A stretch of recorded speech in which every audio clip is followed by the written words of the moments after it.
guys, Christina here, your Perfect Fitness and Lifestyle Coach. Today we're going to go over a few basics of the plank.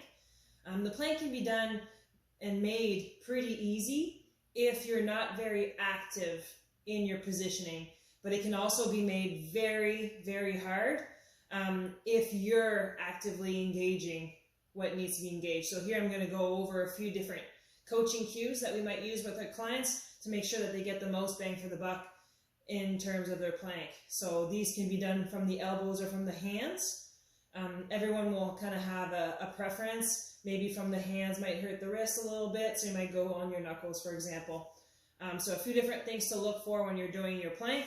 You're going to set up from your elbows, toes. So notice how I can be inactive in my upper back, right? Just hanging out there, or I can push my back up and activate through my upper back.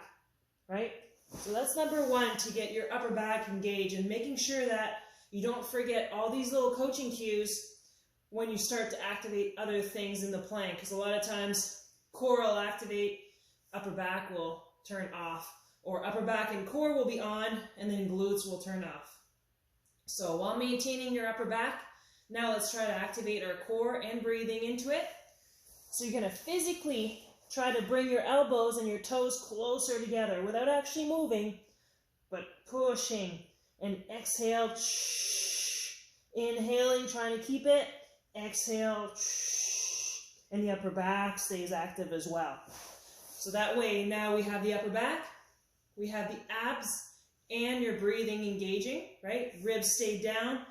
Forceful exhales. Yes, breathing is very important. Lastly, you want to make sure that you don't feel it in your lower back. So a couple different things that we see on a plank usually is either sagging at the hips, just hanging out there, super easy, right? Or we'll see the butt up without any activation in the core. So what we want here is put the core and the glutes together. So you're going to go here. You're going to pull your hips under, squeeze your butt.